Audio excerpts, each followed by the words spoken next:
नमस्कार साथियों, स्वागत है आपका स्काई एकेडमी 360 में। तो कैसे हैं दोस्तों? आशा करता हूं अच्छे होंगे। प्रिपरेशन आप लोगों की अच्छे से चल रही होगी।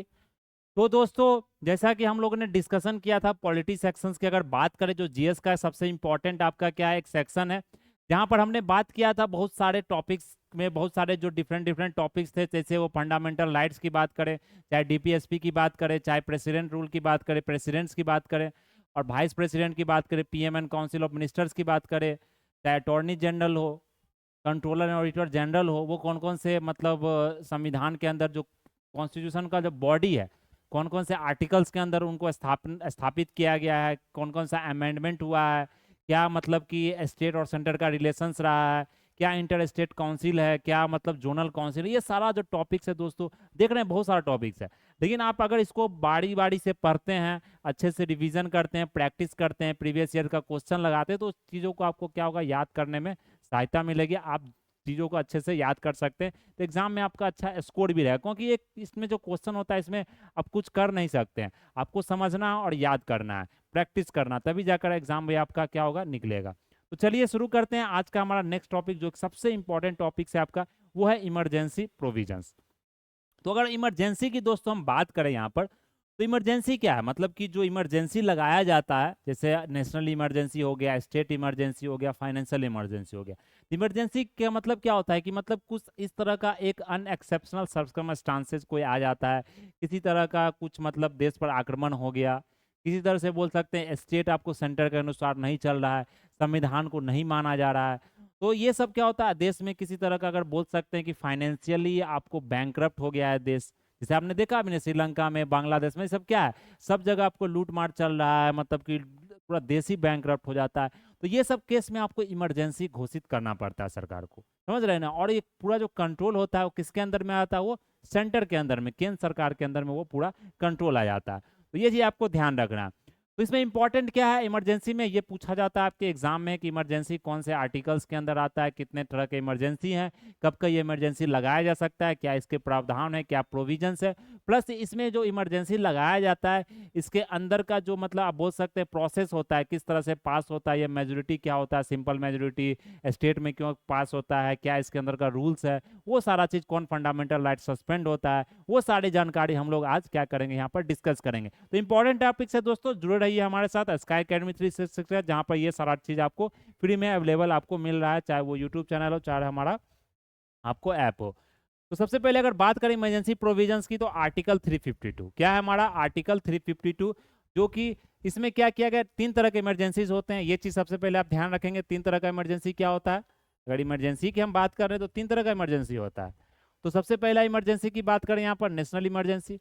दूसरा हमारा हो गया प्रेसिडेंट रूल, जिसे स्टेट इमरजेंसी बोला जाता है। तीसरा हो गया हमारा फाइनेंशियल इमरजेंसी। तो प्रेसिडेंट रूल को यहाँ पर क्या बोला जाता है, यहाँ पर अगर बात करेंगे तो स्टेट इमरजेंसी भी बोला जाता है। तो इस नाम से भी आप कंफ्यूज मत होइएगा, स्टेट इमरजेंसी भी बोला जाता है। तो सबसे पहले अगर नेशनल इमरजेंसी की बात करें दोस्तों, तो आर्टिकल 352 आप देख रहे हैं, आर्टिकल 356 आप देख रहे हैं, आर्टिकल 360 आप देख रहे हैं। तो क्या सब में आपको एक कॉमन डिफरेंसेस आपको देखने को मिलेगा, चार चार का डिफरेंस है, तो यह कभी नहीं भूलिएगा, 52, 56 और 60। फिर अगर ग्राउंड ऑफ डिक्लेरेशन देखे, कब ये लागू किया जाता है, क्यों ये लागू किया, इसके पीछे का बेसिक क्या है, ग्राउंड क्या है। तो अगर फाउंडेशन की बात करें तो आर्टिकल 352 में एक्सटर्नल कोई एग्रेशन हो गया या आर्म रिवेलियन हो गया, पहले क्या था कि एक्सटर्नल एग्रेशन था, लेकिन उसे सरकार ने क्या किया, अमेंडमेंट करके, जो 44वां अमेंडमेंट था, 44th अमेंडमेंट 1976, आपको बात करना है 44th अमेंडमेंट 1978, हमने बात किया ना 4+4 8 होता है, 1978, 4+2 6 होता है, 1976। तो कभी आप नहीं भूलेंगे कौन सा ईयर में यह अमेंडमेंट हुआ था। तो अगर 1978 की बात करें दोस्तों, तो आर्म रिवेलियन जो हुआ था, उसमें आर्म रिवेलियन को ऐड किया गया एक्सटर्नल एग्रेशन के साथ, उसको हटा के। फिर अगर देखें तो 42वां संशोधन हुआ था, उसमें प्रेसिडेंट को बताया गया है कि can limit operation of national emergency to particular area. तो ऐसा नहीं कि पूरा देश में नेशनल इमरजेंसी लागू किया जा सकता है, कभी कभी क्या होता है कि पार्टिकुलर एरिया में, जैसे कोई स्टेट हो गया जहां पर सही से रूल नहीं लग रहा है, कोई पार्टिकुलर 2-4 स्टेट में हो गया, तो वहां पर आप नेशनल इमरजेंसी लगा सकते हैं। नेशनल इमरजेंसी की बात करें 1975 में हमारे देश में लगा था, इंटरनल डिस्टर्बेंस के कारण। ये पहला एक इमरजेंसी था, जो लास्ट भी था, पहला भी था, आज तो उसके बाद इमरजेंसी लगा नहीं है। तो president can proclaim only after receiving a written recommendation, पहले क्या हुआ था, जो 1975 में जो इमरजेंसी दोस्तों लगा था, जिसे अगर देखें तो 25 जून को वो हमारे आज के जो गवर्नमेंट ने उसे एक दिन का भी नाम दिया, उस दिन का 25 जून को संविधान हत्या दिवस। कभी कभी क्या होता है करंट अफेयर्स में आपसे पूछा जा सकता है। तो सबसे पहले अगर बात करें यहाँ पर, तो 44वां जो संशोधन हुआ था, बहुत सारा उसमें संशोधन हुआ था, उसमें यह ऐड किया गया था कि जो प्रेसिडेंट रूल लगेगा ना, अगर दोस्तों प्रेसिडेंट नेशनल इमरजेंसी लगेगा, तो उसमें रिटन रिकमेंडेशन चाहिए काउंसिल ऑफ मिनिस्टर का, कि मतलब कि प्रेसिडेंट को, ऐसा नहीं कि आप जाके सीधे प्रेसिडेंट को प्राइम मिनिस्टर बोल दिए कि हाँ भाई इमरजेंसी लगा दो। No, this can't be done. तो यहाँ पर क्या हुआ, यहाँ पर 44वां संशोधन हुआ, उसमें रिकमेंडेशन रिसीविंग रिटर्न में चाहिए, मतलब लिखित में चाहिए, आगे जवाबदेही देना पड़ेगा, इसलिए लिखित में चाहिए, तभी प्रेसिडेंट क्या कर सकते हैं, उस चीज को आपको इमरजेंसी घोषित कर सकते हैं। तो कैबिनेट का डिसीजन चाहिए, ऐसा नहीं एक बॉडी का, एक सिंगल इंडिविजुअल का, जैसे प्राइम मिनिस्टर जाके, पूरे कैबिनेट में जानते हैं इंपॉर्टेंट मिनिस्टर्स होते हैं, वो जितने भी 5-10 मिनिस्टर्स हैं, उनका सारा रिकमेंडेशन आपको चाहिए। फिर अगर देखें proclamation national emergency brought under judicial review. पहले क्या था कि नेशनल इमरजेंसी को आप जुडिशियल रिव्यू के अंदर नहीं ला सकते हैं, लेकिन इसे 24वां संशोधन में, याद रखना 42वां और 42वां जो संशोधन है दोस्तों, 42nd कॉन्स्टिट्यूशनल अमेंडमेंट 1976, उसको एक मिनी कॉन्स्टिट्यूशन बोला था, क्योंकि बहुत सारा अमेंडमेंट उसमें किया गया सरकार द्वारा। उसी तरह से 44वां संशोधन में बहुत सारा संशोधन किया गया, जो 42वां में गलत हुआ उसको 44वां में सुधारा गया। इसलिए 44th और 42nd बहुत इंपॉर्टेंट है, ये आपसे पूछा जाता है। कोई संशोधन याद रखे ना रखे, लेकिन 42वां 44वां में जितने भी सारे संशोधन हुए हैं, जितने भी सारे अमेंडमेंट हुए हैं कॉन्स्टिट्यूशन में, संविधान में, वो सारी चीजें आपको याद रखनी है। तो अगर देखें तो यहाँ पर क्या बताया जाता है, कोई भी अगर इमरजेंसी लागू हुआ तो वो जुडिशियल रिव्यू, मतलब सुप्रीम कोर्ट में जा सकता है, वहां पर सुप्रीम कोर्ट उसके से जजमेंट दे सकती है, ये सही हुआ है या गलत हुआ है। अगर ऐसा नहीं होता तो बहुत सारे, जितने भी कभी भी देश में कुछ ऐसा लगता कि कोई स्टेट नहीं मान रहा है या कोई मतलब राज्य में हमारा कंट्रोल नहीं हो रहा, तो सेंट्रल सरकार आपको कभी भी इमरजेंसी लगा सकती थी। इसलिए चेक्स एंड बैलेंस का आपको प्रावधान है, कॉन्स्टिट्यूशन आप जानते हैं, तो हमारे देश में सरकार चलती है। तो ये मिनर्वा मिल केस में आया था, 44वां जो संशोधन था, ये चीज आपको यहाँ पर ध्यान रखना। फिर अगर नेक्स्ट देखें अप्रूवल, तो अप्रूवल किस तरह से होता है, ऐसा नहीं कि अप्रूव मतलब इमरजेंसी लग गया, घोषित हो गया और वो चल रहा है। अप्रूवल चाहिए, अप्रूवल हाउस से चाहिए, क्योंकि रिप्रेजेंटेशन है, आप लोगों को चुनते हैं, जो लोकसभा में राज्यसभा में जाकर क्या करते हैं, आपका रिप्रेजेंटेशन रहते हैं, वो वहाँ पर आप चुनते हैं लोगों को, तो वहाँ जाकर क्या करते हैं, रूल करते हैं, गवर्न करते हैं पूरे कंट्री को।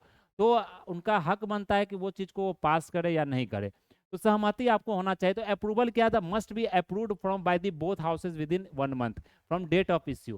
पहले क्या था, ये 2 मंथ था, लेकिन अभी से 1 मंथ कर दिया, तो मतलब कि जैसे इमरजेंसी आज घोषित हुआ, तो 1 महीने के अंदर आपको क्या करना है, हाउस में पास करना है, दोनों हाउस में, और वहां से आपको पास करना, सिंपल मेजोरिटी या जो वो भी मेजोरिटी लग रहा है, वो 44वां संशोधन में ऐड किया गया था। अगर वहां पर इफ अप्रूव्ड, अगर अप्रूव हो गया तो 6 महीना तक कंटिन्यू रहेगा, फिर उसके इनडिफिनिट मतलब बहुत दिन तक, आप चाहें तो उसको 5 साल तक कंटिन्यू कर सकते हैं, लेकिन वो अपने अप्रूवल हर एक 6 महीना में आपको लेना पड़ेगा। ये भी 44वां संशोधन में डाला गया था। फिर अगर देखें तो approval for continuous bye either of house by the special majority, यहाँ पर 44वां अमेंडमेंट में ये सिंपल मेजोरिटी नहीं दोस्तों, special majority present and working that must be 2/3 of the majority. हमने बात किया था ना, स्पेशल मेजोरिटी क्या था, 2/3 of majority present and voting half of the member of the houses. तो ये आपको यहाँ पर होना चाहिए, स्पेशल मेजोरिटी से पास किया जाता है 1 महीने के अंदर में आपको, और कंटिन्यूअस 6-6 महीने में आपको अप्रूवल लेना पड़ेगा। फिर अगर देखें रिवोकेशन, रिवोकेशन मीन्स क्या होगा, किस तरह से इमरजेंसी को हटाया जाता है। प्रोमलगेशन मीन्स क्या हुआ, इमरजेंसी को लागू करना, रिवोकेशन मीन्स क्या हुआ, इमरजेंसी को हटाना। तो जो इमरजेंसी को हटाया जाता है दोस्तों, वो किस तरह से हम इमरजेंसी को यहाँ पर हटा सकते हैं।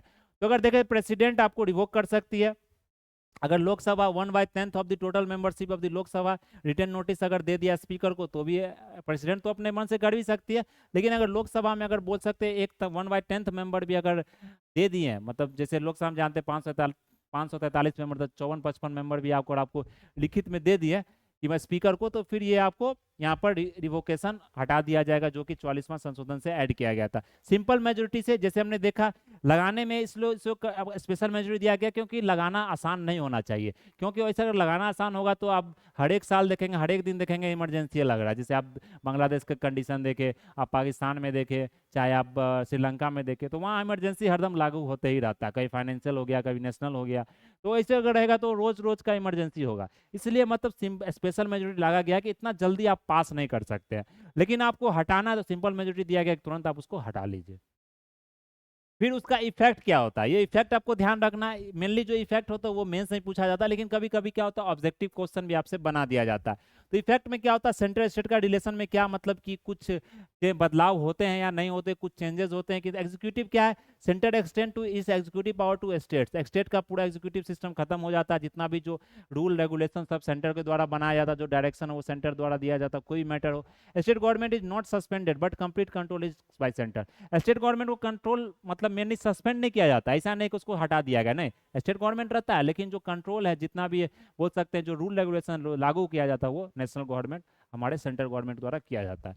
फिर लेजिस्लेचर पर क्या ऐसा असर पड़ता है, पार्लियामेंट ने लॉ बनाता है, स्टेट का लॉ वहाँ पर लागू आपको नहीं होता, सस्पेंड तो नहीं होता, लेकिन लागू आपको पार्लियामेंट का ही लॉ रहता है। अगर वहाँ पर देखें inoperative 6 month after emergency, emergency के बाद अगर क्या आप देखें यहाँ पर 6 मंथ तक आपको लागू किया जाता है, उसके बीच में अगर यहाँ पर उस लॉ को अगर पास नहीं किया गया मतलब पार्लियामेंट में और वहाँ पर सही से अगर उसको क्या नहीं मिला, बोल सकते मंजूरी नहीं मिला, तो वो लॉ आपको खत्म हो जाएगा।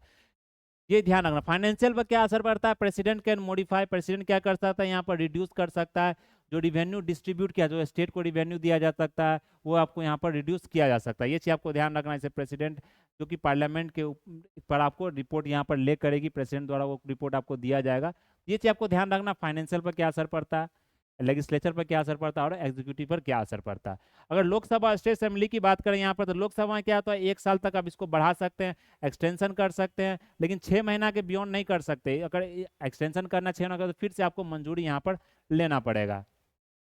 तो ध्यान रखना, स्टेट असेंबली का जो टेन्यूर है उसको एक्सटेंड किया जा सकता है 1 साल के लिए। फंडामेंटल राइट्स की अगर बात करें तो आर्टिकल 358 और 359 में बोला चाहता है क्या इफेक्ट्स होगा फंडामेंटल राइट पर जब इमरजेंसी आपको नेशनल इमरजेंसी, कौन इमरजेंसी, नेशनल इमरजेंसी लागू होता है।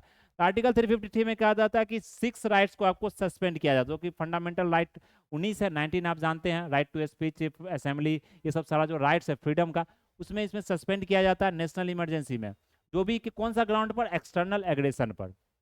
ये चीज ध्यान रखना। 19 को सस्पेंड किया जाता है इंटायर ड्यूरेशन पर इमरजेंसी का, जबकि आपको इंटायर कंट्री में पूरा लगाया जाता है। तो ये चीज आपको ध्यान रखना।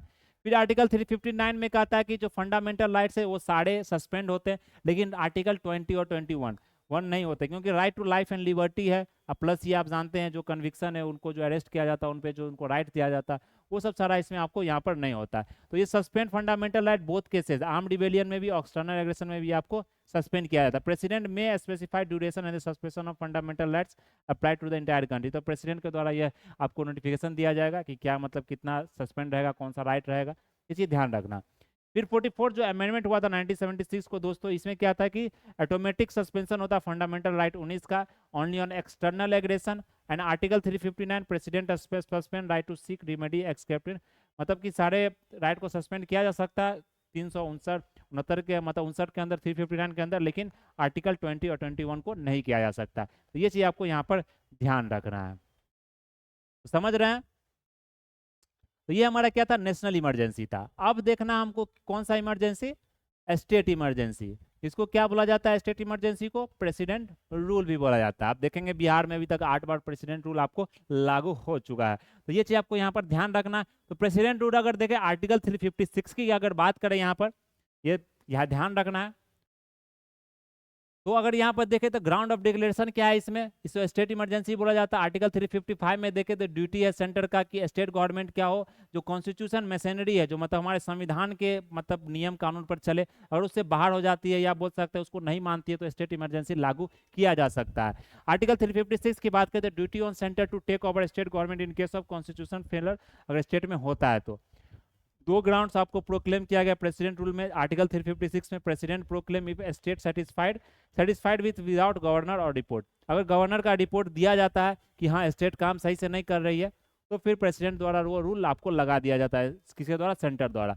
फिर अगर देखें स्टेट अगर मतलब सेंटर का डायरेक्शंस को कंप्लाई नहीं करती है, मानती नहीं है, तो आपको वो लगा, जैसे आप देखते हैं कभी कभी आपको बिहार में या जहाँ अपोजिशन पार्टी रहता है वहाँ आपको ये चीज़ देखने को मिलता है कि इमरजेंसी का कंडीशन लागू, जैसे आप महाराष्ट्र में भी देखे होंगे इमरजेंसी कंडीशन, कभी प्रेसिडेंट रूल लागू हो जाता है, मणिपुर में देखेंगे कभी लागू हो जाता है। तो इस तरह से आपको दिखाए गवर्नर द्वारा रिपोर्ट दिया जाता है कि यहाँ पर अभी सरकार सही से चला नहीं पा रही है चीज़ों को। तो ये चीज़ ध्यान रखना। जैसे हमने देखा अप्रूवल, इसमें तो इसमें अप्रूवल क्या है कि जैसे उसमें 1 महीना के अंदर आपको क्या करना है, अप्रूवल लेना हाउस का, तो यहाँ पर क्या करना, 2 महीना के अंदर आपको अप्रूवल लेना जब से ये इशू हुआ है। फिर अगर अप्रूव्ड हो गया तो 6 मंथ तक आपको अप्रूव रहेगा, उसको आपको मैक्सिमम 3 साल तक आपको स्टेट इमरजेंसी लगा सकते हैं प्रेसिडेंट रूल, लेकिन आपको पार्लियामेंट में 6-6 महीना में क्या करना पड़ेगा, वहाँ पर आपको वो अप्रूवल लेना पड़ेगा। कंटिन्यूएशन क्या है, either house by simple majority में आपको कंटिन्यू कर सकती है। कंडीशन फॉर कंटिन्यूएशन क्या है, नेशनल इमरजेंसी, होल कंट्री होता है। इलेक्शन कमीशन आपको यहाँ पर अगर रिकमेंडेशन दी कि अभी हम नहीं लेंगे इलेक्शन तो इमरजेंसी आपको कंटिन्यू रहेगा। रिवोकेशन किस तरह से होता है, प्रेसिडेंट के द्वारा किसी समय में हो सकता है, कोई पार्लियामेंट्री अप्रूवल आपको नहीं चाहिए, प्रेसिडेंट का जब मन करेगा वो आपको इमरजेंसी हटा दे, उसको लगेगा कि नहीं सब काम सही से कर रहा तो हटा दे। जैसे इलेक्शन कमीशन का रिपोर्ट आ गया कि चलो इमरजेंसी सही से हो रहा है, सुप्रीम कोर्ट का कुछ रिपोर्ट आ गया कि नहीं मेलाफाइड डिसीजन था, तो ये सब सारा चीज आपको ध्यान रखना है। फिर स्टेट असेंबली में इफेक्ट क्या पड़ता है, यहाँ पर प्रेसिडेंट डिसमिस कर देता है, स्टेट काउंसिल ऑफ मिनिस्टर का पूरा डिसमिस हो जाता है, उसका कोई काम नहीं होता है। गवर्नर क्या करती है, आपको पूरा सेंटर का काम करती है, वहाँ पर चीफ सेक्रेटरी आपको ऊपर काम किया जाता है, एडवाइजर प्रेसिडेंट के द्वारा अपॉइंट किया जाता है। फिर प्रेसिडेंट को देखे तो वो सस्पेंड कर सकती है, डिजोल्व कर सकती है, काउंसिल ऑफ मिनिस्टर को वहाँ पर स्टेट लेजिस्लेटिव असेंबली को हटा सकती है, ये चीज आपको ध्यान रखना है। इस तरह का क्वेश्चन यूपीएससी में भी पूछा गया था। फिर अगर देखें यहाँ पर तो स्टेट लेजिस्लेटिव असेंबली को ऑटोमेटिकली डिजोल्व तो नहीं किया जा सकता है, लेकिन अगर कुछ कारण बने तो उसे सस्पेंड किया जा सकता है, डिजोल्व तो नहीं किया जा सकता। फिर 44 जो कॉन्स्टिट्यूशनल अमेंडमेंट हुआ तो वहाँ पर बताया था satisfaction of president this provision brought under judicial review. तो हमने जैसे बात किया था मिनर्वा मिल केस में, जिसमें कि नेशनल इमरजेंसी को कॉन्स्टिट्यूशनल रिव्यू के अंदर, जुडिशियल रिव्यू के अंदर जो सुप्रीम कोर्ट में आप केस कर सकते हैं वहाँ जुडिशियली रिव्यू हो सकता है, उसी तरह से आपको स्टेट इमरजेंसी को भी जुडिशियली रिव्यू किया जा सकता है। तो ये चीज सारी जानकारी आपको क्या करना है, यहाँ पर याद रखना है। फिर अगर नेक्स्ट यहां पर हम देखें,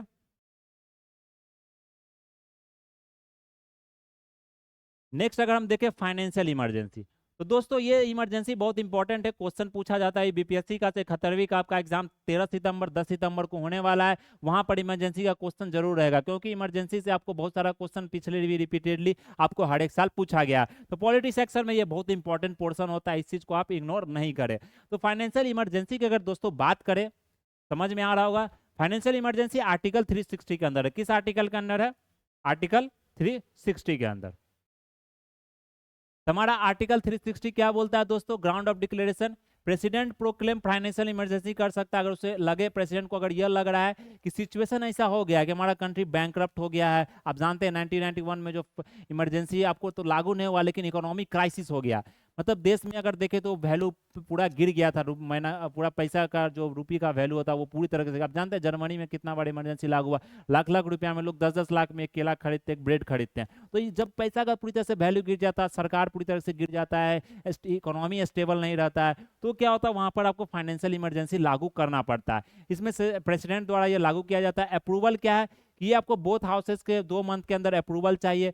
अप्रूवल में बोलते हैं सिंपल मेजोरिटी से ये पास हो सकता है, हमने देखा सिंपल मेजोरिटी स्टेट इमरजेंसी में और फाइनेंशियल इमरजेंसी में आपको देना पड़ता है, लेकिन इसमें अगर पास किया जाता है नेशनल इमरजेंसी तो वहाँ स्पेशल मेजोरिटी आपको लगता है। वो कंटिन्यूसली इंडेफिनिटली तक रह सकता है, जब कब इसमें कोई ऐसा नहीं कि 6-6 महीना में आपको अप्रूवल लेना पड़ेगा, ये कंटिन्यूसली आपको इंडेफिनिट पीरियड तक रह सकता है, जितने लंबे समय तक आप इसको रख सकते हैं, कोई मैक्सिमम पीरियड आपको ऐसे स्पेसिफाई कॉन्स्टिट्यूशन में नहीं किया गया। कोई पार्लियामेंट्री का अप्रूवल नहीं चाहिए इसको कंटिन्यू करने के लिए। रिवोकेशन हटाया कब जा सकता है, can be revoked by president, president के द्वारा किसी समय में इसमें पार्लियामेंट का अप्रूवल नहीं चाहिए, जैसे स्टेट इमरजेंसी में पार्लियामेंट का अप्रूवल नहीं चाहिए।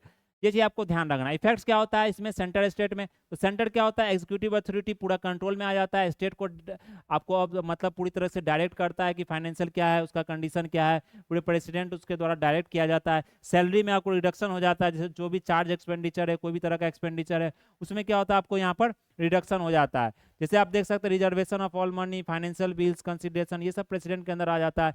सैलरीज में यूनियन स्टेट का जजेज, हाई कोर्ट, सबका सैलरी आप क्या कर सकते हैं यहाँ पर रिड्यूस कर सकते हैं, क्योंकि पैसा का उस समय किल्लत हो गया, पैसा का वैल्यू खत्म हो गया, फाइनेंशियल क्राइसिस आ गया, तो उसमें कोई मतलब कि आपको कोई भी कॉन्स्टिट्यूशनल पोस्ट है उसका सैलरी आप क्या कर सकते हैं यहाँ पर घटा सकते हैं। ये क्वेश्चन आपसे पूछा जा सकता है। तो आर्टिकल 360 के अंदर हम आपको प्रोक्लेमेशन ऑफ इमरजेंसी होता है, इस तरह से क्वेश्चन यूपीएससी में भी आपसे पूछा गया है। तो ये हमारा दोस्तों क्या था, नेशनल इमरजेंसी, स्टेट इमरजेंसी और प्रेसिडेंट रूल, जिसे स्टेट इमरजेंसी बोला जाता है, प्लस फाइनेंशियल इमरजेंसी। ये हमने सारा 3 चीज देख लिया, आर्टिकल 352, आर्टिकल 356, आर्टिकल 360, ये 3 आर्टिकल है जिसके अंदर आपको इमरजेंसी प्रोविजंस को ऐड किया गया। तो ये चीज आपको ध्यान रखना है। प्लस अगर हम देखेंगे इमरजेंसी प्रोविजंस, हमने क्या देखा, किसके बारे में हमने देखा यहाँ पर, इमरजेंसी की अगर बात करें इमरजेंसी के बारे में, तो अगर यहाँ पर हमने प्रेसिडेंट रूल के बारे में देखा, तो प्रेसिडेंट रूल में क्या क्या चीज होता है, तो ये चीज हमने देखा। और प्लस अगर आप देखें दोस्तों तो क्या होता है, इमरजेंसी कौन से पार्ट में आता है ये भी आपको ध्यान रखना। हमने बात किया इमरजेंसी में क्या क्या बात किया कि आर्टिकल कौन आता है, लेकिन पार्ट आपको याद रखना, एग्जाम में पूछा गया था, बीपीएससी में भी आई थिंक पिछले साल का क्वेश्चन भी था यह 69वीं या 70वीं का। तो इमरजेंसी प्रोविजन में ये पार्ट 18 है, ये चीज आपको ध्यान रखना, पार्ट 18, इस चीज को आपको भूलना नहीं है। पार्ट 18, पार्ट 25 है, आप जानते हैं पूरे पार्ट 25 है, हमने बात भी किया था, हमने उसका ट्रिक भी देखा था किस तरह से आपको निमोनिक्स याद करना। तो पार्ट 18 में हमारे इस कॉन्स्टिट्यूशन में इस चीज को बात किया गया है, समझ रहे हैं चीजों को। तो ये चीज आपको यहाँ पर ध्यान रखना है। तो चलिए इस लेक्चर में हम लोग इमरजेंसी तक ही रहने देते हैं, नेक्स्ट लेक्चर में हम लोग कंटिन्यू करेंगे नेक्स्ट टॉपिक का, क्योंकि इमरजेंसी का एक टॉपिक रहेगा, सेपरेट रहेगा, तो आपके लिए भी अच्छा होगा, रिवीजन के लिए भी आपके लिए बहुत बढ़िया रहेगा इस चीज़ को। तो इस चीज़ को आप यहाँ पर ध्यान रखिएगा। नेक्स्ट हम लोग बात करेंगे नेक्स्ट टॉपिक का, उसमें हम लोग देखेंगे क्या हमें पढ़ना है नहीं पढ़ना है, कौन सा टॉपिक देखना है, वो हम लोग बात करेंगे। तो दोस्तों आज के लिए हम लोग इतना ही रहने देते हैं। जो हमारा ये पूरा लेक्चर है स्काई अकेडमी 360 पर आपको अवेलेबल मिल जाएगा, जो कि हमारा यूट्यूब चैनल भी है प्लस हमारा ऐप भी है। यहाँ पर सारे माध्यम में आपको इंग्लिश हिंदी माध्यम में सारे फैकल्टी द्वारा तैयारी करवाया जाता है, मैथ रीजनिंग इंग्लिश जो भी सब्जेक्ट्स है।